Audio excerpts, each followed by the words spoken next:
adolescente, sexualmente indefinido y con escasos rasgos personales, Tintín se ha convertido en un personaje de fama mundial.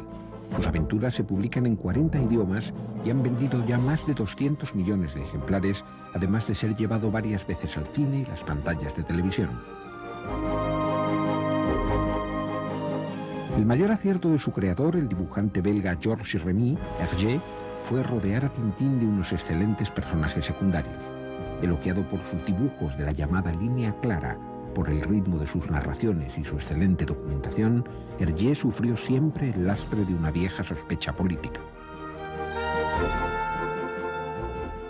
Ahora que la historieta cumple 70 años, la polémica sobre su ideología ha llegado a la mismísima Asamblea Nacional Francesa, que el próximo día 3 dedicará un homenaje al simpático reportero de cartón. Tintín nació en 1929 en las páginas para niños de un periódico de la derecha católica belga, Le 20e siècle.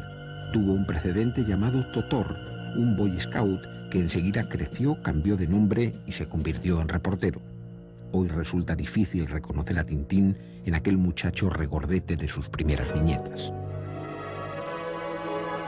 Su primer viaje fue a Rusia, el país de los soviets. Allí se enfrentó a la GPU, la policía estalinista, y el resultado fue una historieta preñada de anticomunismo barato.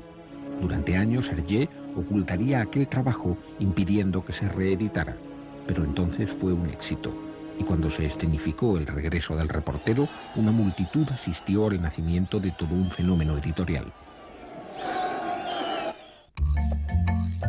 Después Tintín viajaría al Congo para hacer una apología del régimen colonial belga y de la obra de las misiones. Por ello fue acusado de actitudes racistas y paternalistas, aunque retrataba los usos sociales de su época. Sin embargo, en reediciones posteriores, Hergé haría cambios y suprimiría algunas escenas.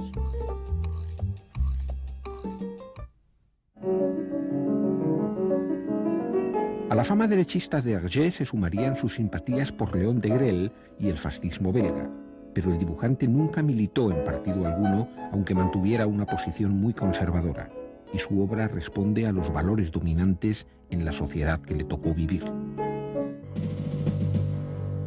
El caso es que las historietas de Tintín reflejan los hechos fundamentales de su época, y tras la revolución bolchevique y el colonialismo, utilizó como marco las tensiones políticas de Europa Central.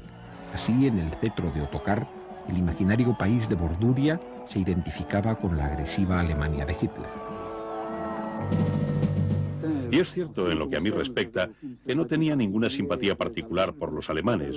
Yo no conocía a alemanes. E hice todo lo que yo hacía siempre. Desde luego que lo hice. Dibujé historias de Tintín pura y simplemente. Se lo compro, pero por 100 francos.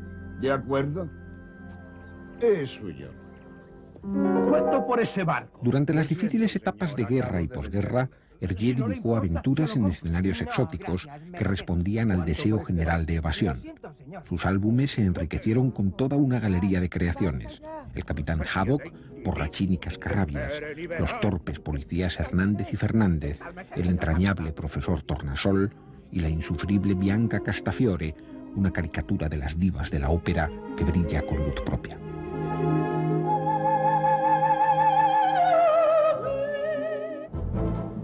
La carrera espacial sirvió para que Tintín volviera a vincularse con los temas de actualidad.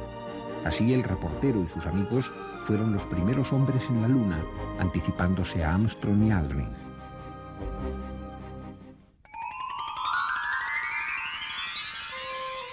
Al mismo tiempo, Hergé rehacía sus primeras historietas en blanco y negro y aprovechaba para corregir algunos detalles polémicos.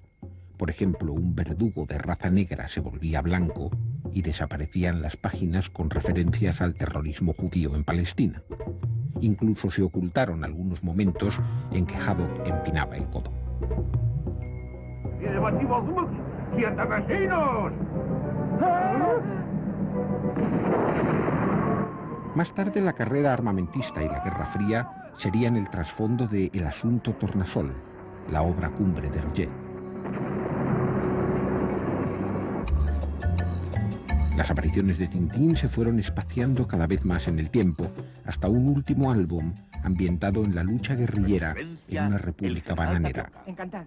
Fue en esa postrera aventura donde el profesor Tornasol adoptó una sorprendente posición contra las dictaduras militares. Lo lamento, señor militar, pero me niego a estrechar la mano que echa por tierra los derechos más elementales de la persona humana. Sí, Tintín es una mirada escéptica sobre el mundo y sobre los acontecimientos. Cuando en las historias hay una frase seria, está seguida de inmediato de una sonrisa, igual que el día sucede a la noche. También he querido ser libre y guardar una independencia total respecto a cualquier convicción. Y es eso lo que hace un poco las características de Tintín. La fama de Tintín alimentó el prestigio de su creador. El general de Gaulle llegó a decir que Tintín era el único personaje capaz de hacerle sombra, olvidando que era belga y no francés. Y Warhol retrató a Hergé, cuyos dibujos alcanzaron precios millonarios en las subastas de arte.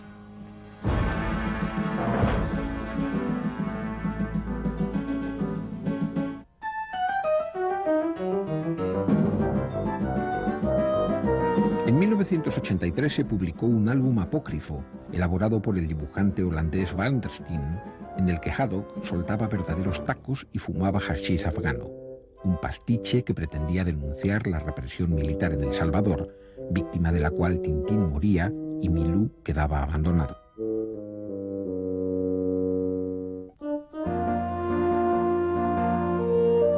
La que debía ser última aventura de Tintín quedaría inacabada por la muerte de su autor en 1983, pero sus esbozos se publicarían en una edición para tintinófilos.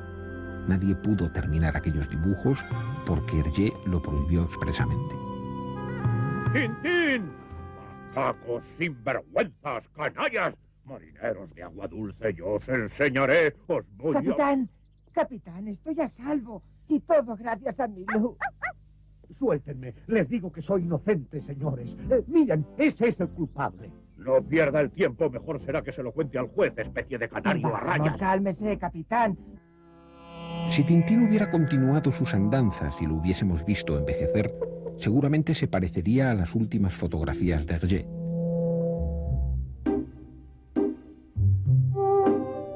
Pero quedará en nuestra memoria, con su aspecto juvenil y su anacrónica vestimenta, como un eterno adolescente ingenuo y entusiasta, héroe imposible de este siglo agitado durante el que muchos compartimos con Tintín algún instante de nuestras vidas.